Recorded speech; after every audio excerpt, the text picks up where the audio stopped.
Halo adik-adik, ketemu lagi di channel B Eduka. Kita akan membahas soal UTBK SNBT penalaran umum bagian yang ke-17. Oke, kita langsung ke soal yang pertama. Prince of Meat, sebuah restoran cepat saji, bergantung pada keuntungan dari minuman ringan untuk menutupi sedikit kerugian dari setiap hamburger yang dijualnya. Baru-baru ini, pemerintah menghentikan subsidi yang membuat pemanis dalam minuman ringan yang dijual oleh Prince of Meat tersedia dalam harga murah. Sebagai hasilnya, para konsumen akan tidak bersedia membayar harga minuman ringan yang lebih tinggi dari harga grosir yang dibayarkan restoran untuk mereka. Oke, jadi di dalam teks ini menceritakan mengenai sebuah restoran yang bernama Prince of Meat, di mana keuntungan dari hasil penjualan minuman ringan inilah yang bisa menutupi kerugian dari restoran tersebut yang diakibatkan oleh kerugian akibat penjualan setiap hamburgernya. Namun, yang menjadi problemnya adalah pemerintah itu sudah menghentikan subsidi yang membuat pemanis dalam minuman ringan tersebut dijual dalam harga yang murah. Artinya kalau subsidinya di stop, berarti kan harganya menjadi lebih mahal ya kan.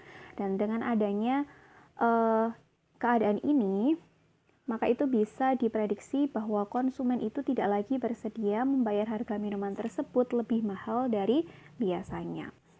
Oke, yang mana dari pernyataan-pernyataan di bawah ini yang paling didukung oleh informasi di atas? Nah, kalau yang paling didukung oleh informasi di atas artinya pernyataan yang paling sesuai atau paling relate dengan teks soalnya. Oke, kita cek mulai dari opsi yang A. Walaupun subsidi pemerintah membuat pengganti gula tersedia dengan murah, dampak manis tersebut terhadap kesehatan publik belum ditetapkan. Oke, ini kok malah justru sebaliknya ya.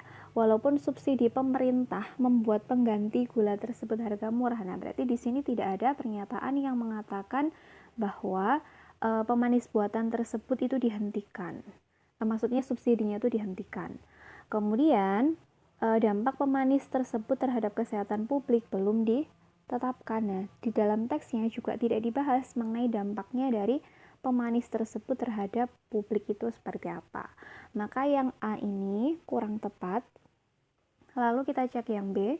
Jika Prince of Meat tidak dapat menjual sebuah hamburger lebih dari biaya pembuatannya, restoran tersebut harus berhenti menjualnya atau menerima kerugian jika tetap menjualnya.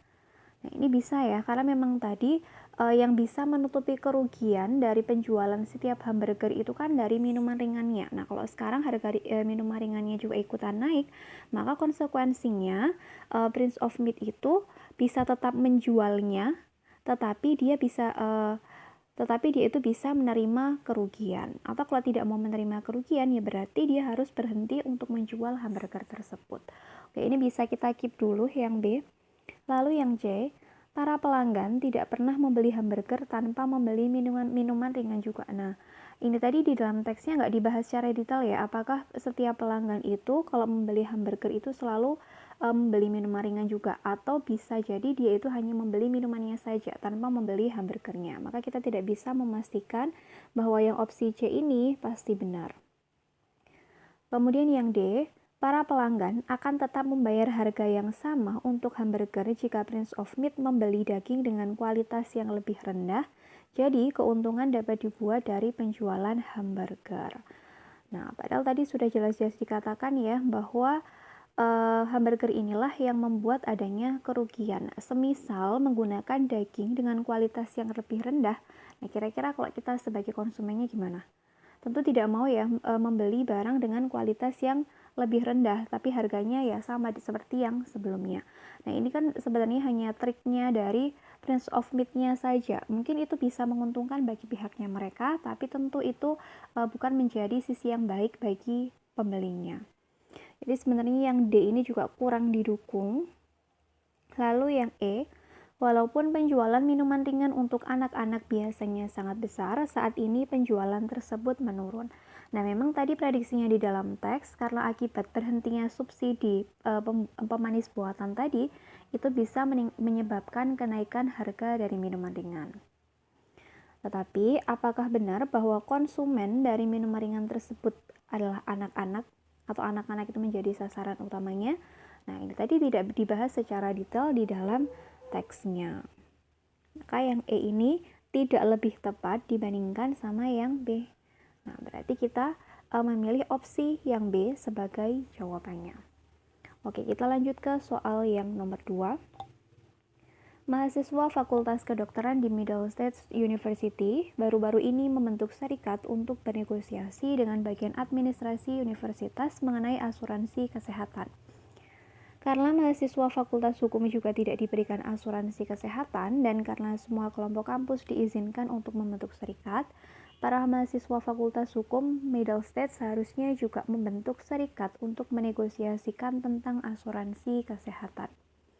Yang mana dari pernyataan-pernyataan di bawah ini yang paling memperkuat argumen di atas? Nah, pernyataan yang paling memperkuat sesuai dengan teks pada soal itu tentunya adalah pernyataan yang sesuai atau pernyataan yang pro dengan teks ini.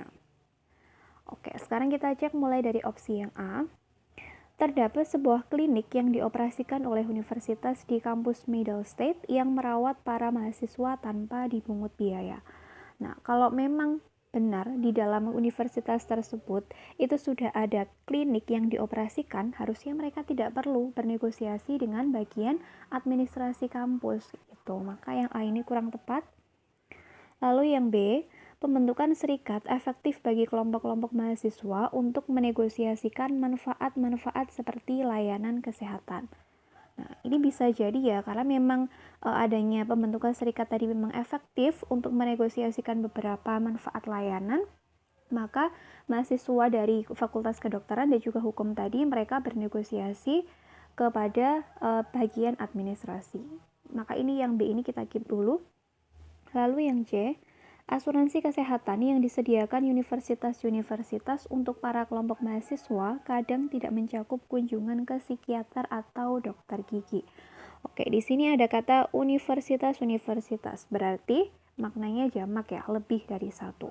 Padahal yang dibahas di dalam teks ini ada berapa universitas?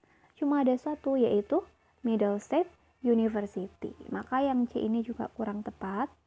Lalu yang D, rata-rata mahasiswa Fakultas Hukum lebih tidak peduli terhadap kesehatan dibanding rata-rata mahasiswa Fakultas Kedokteran, dan oleh karenanya akan kurang menggunakan sistem layanan kesehatan. Nah, kalau memang sekiranya mahasiswa Fakultas Hukum itu mereka kurang peduli terhadap kesehatan, ya mereka harusnya nggak perlu dong bernegosiasi dengan bagian administrasi. Padahal ini nyatanya mereka itu mau bernegosiasi dengan pihak administrasi dengan membentuk serikat. Maka yang D ini juga salah. Lalu yang E, karena gaji awal untuk para pengacara lebih tinggi dibanding untuk para dokter, lebih tidak beresiko untuk para mahasiswa Fakultas Hukum untuk mengambil tambahan hutang untuk membayar asuransi kesehatan.